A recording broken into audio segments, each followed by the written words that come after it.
Letters of a Woman Homesteader by Eleanor Pruitt Stewart. Chapter 1. The Arrival at Burnt Fork. Burnt Fork, Wyoming, April 18th, 1909. Dear Mrs. Coney, are you thinking I am lost, like the babes in the wood? Well, I am not, and I'm sure the robins would have the time of their lives getting leaves to cover me out here. I am way up close to the Forest Reserve of Utah, within half a mile of the line, 60 miles from the railroad. I was 24 hours on the train and 2 days on the stage, and oh, those 2 days! The snow was just beginning to melt, and the mud was about the worst I ever heard of. The first stage we tackled was just about as rickety as it could very well be, and I had to sit with the driver, who was a Mormon, and so handsome that I was not a bit offended when he insisted on making eyes all the way, especially after he told me that he was a widower Mormon. But of course, as I had no chaperone, I looked very fierce.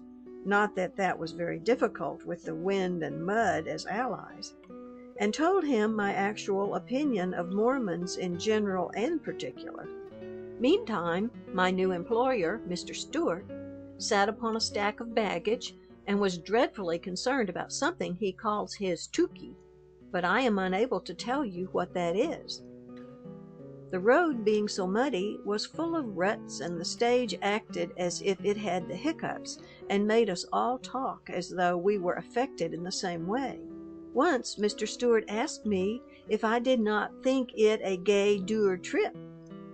I told him he could call it gay if he wanted to, but it didn't seem very hilarious to me.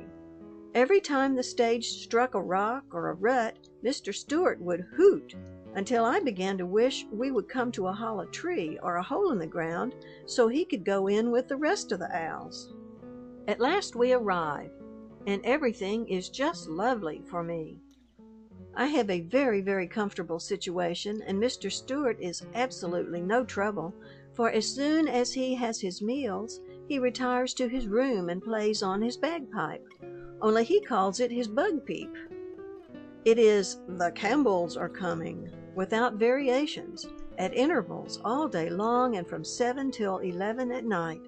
Sometimes I wish they would make haste and get here.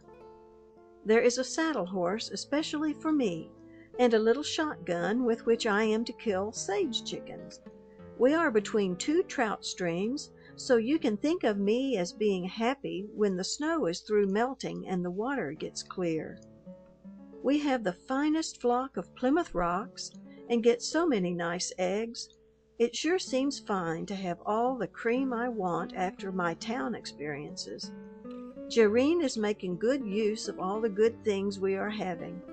She rides the pony to water every day. I have not filed on my land yet because the snow is 15 feet deep on it, and I think I would rather see what I am getting, so we'll wait until summer. They have just 3 seasons here, winter and July and August. We are to plant our garden the last of May. When it is so I can get around, I will see about land and find out all I can and tell you. I think this letter is about to reach 32ndly, so I will send you my sincerest love and quit tiring you. Please write me when you have time. Sincerely yours, Eleanor Rupert.